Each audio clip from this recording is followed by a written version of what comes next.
इनकी स्त्री हैं, अर्धांगिनी हैं, हमारा इनके मुंह में चरण रज डालने का अधिकार नहीं है। नारद जी आपको इतना भी समझ नहीं है।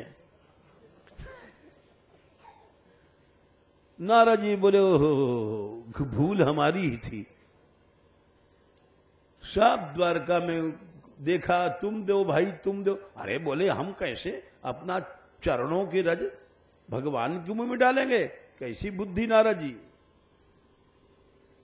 नारद जी बोले कि अरे द्वारकाधीश, इस द्वारका में तो तुम्हारा ट्रीटमेंट नहीं होगा, यहां कोई हॉस्पिटल नहीं है। बोले फिर? बोले जाता हूं, देखो सब जगह एक क्षण में घूम आए ब्रह्मांड में, बड़े बड़े ऋषि महर्षि। अरे बोले महात्मा तुम चरण रज दे दो। अरे बोले भगवान को चरण रज हम देंगे? नारद जी आपकी कैसी बुद्धि मारी गई। लौट आए, लौट के बोले प्रभु हां आपका रोग अच्छा नहीं हो सकता है, ये मेडिसिन अब कहीं नहीं मिलेगी संसार में, इसकी कोई फैक्ट्री नहीं है। अब तो आप तड़फते रहो और हम भी जाएं, अब कहां तक बैठेंगे आपके पास। तो प्रभु बोले सब जगह हुआ है, तुम ब्रज गए थे क्या? बोले ब्रज में तो नहीं गया, क्योंकि वहां तो वही गंवार लोग रहते हैं, गाय वाय चराना और गोबर ओबर थापना। बोले आप वहां तो आओ। बोले अच्छा जाते हैं। वहां गए तो एक जमुना जी किनारे गोपियां बैठी कृष्ण गुणगान कर रही थीं। नारद जी पहुंचे, सब ने उठ के दंडवत प्रणाम किया। आओ नारद बाबा, आओ नारद बाबा। कहां से आ रहे हो? बोले द्वारका से। अरे हमारे प्यारे श्याम सुंदर का हाल सुनाओ। बोले सुनो मत। बोले क्यों? बोले बस अब अंतिम श्वास चल रही है। ये क्या? बोले ऐसा रोग हुआ है, ऐसा रोग हुआ है। बोले उपचार? बोले अरे जैसे जैसे दवा देते हैं वैद्य लोग, वैसे डबल हो जाता है। तो फिर मैंने उनसे पूछा कि आपका इलाज क्या है? बोले कोई भक्त चरण रज दे दे।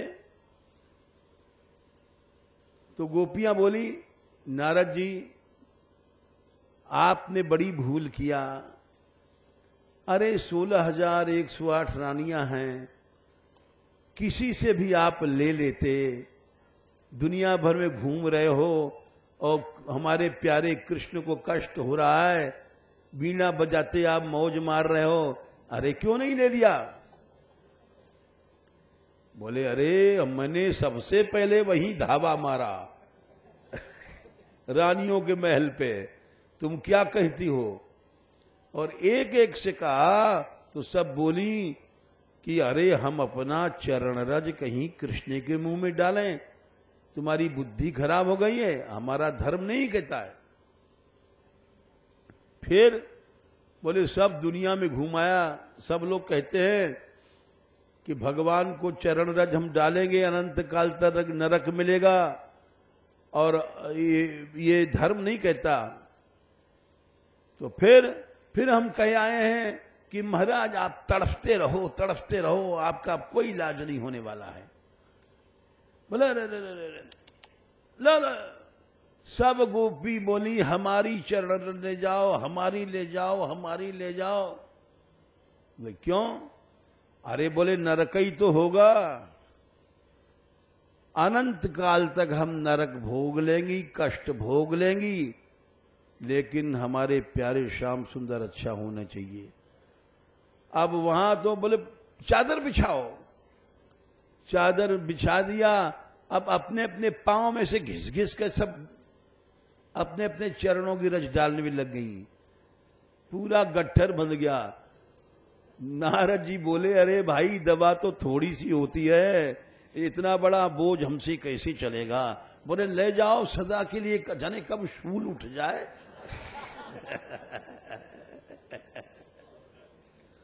तो प्रिकॉशन के लिए पहले से ही सब तैयार रखना चाहिए, इंजेक्शन वगैरह, कैप्सूल वगैरह।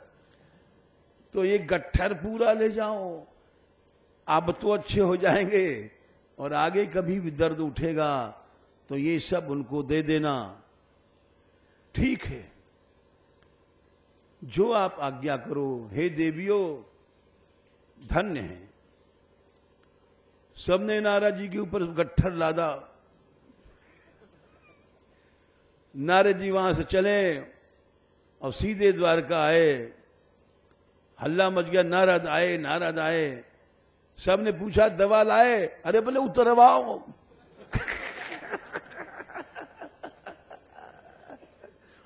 पूरा जितनी फैक्ट्री की दवा उठा लाए हैं, सबने उतरवाया गट्ठर। बोले ये क्या? बोले हर गोपी ने दवा दिया है, अपने अपने पांव में घिस घिस करके, और ये बोली हैं कि नरक ही तो होगा, अनंत काल के लिए नरक मिलेगा, हम भोग लेंगी। मैंने कहा कि भाई थोड़ा सा चूरन दे दो, अच्छा हो जाएंगे। बोले चूरन नहीं, पूरा गट्ठर ले जाओ, कभी भी आगे शूल उठेगा तो फिर मांगना नहीं पड़ेगा, वहीं पर जमा कर लेना। दवाइयां जैसे हम लोग फ्रीज में रख लेते हैं, तो मांगने की जरूरत नहीं पड़ेगी तुमको, वहीं दवा। सो सारी रानियां देखने लग गईं,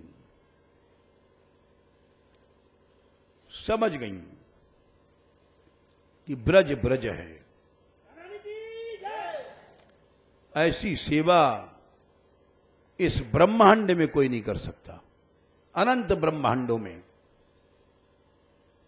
और भी बहुत सी कथाएं हैं, ये तो हमने एक छोटी सी सुनाई, क्योंकि सेवा क्या है। सेवा में जब तक मनुष्य अपने सुख, अपने दुख, अपनी तकलीफ, अपने आराम, ये सब सोचता है, उसको सेवा नहीं कहते हैं। सेवा तो इस तरह से किया जाए कि मैं कौन हूं ये होश न रहे, मेरी क्या गति होगी सब कुछ नहीं, मुझे क्या मिलना है सब कुछ नहीं।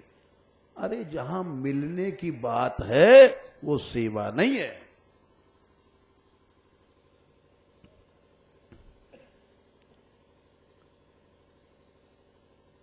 सेवा एक बहुत ऐसी चीज है जो भगवान को वश में कर देती है।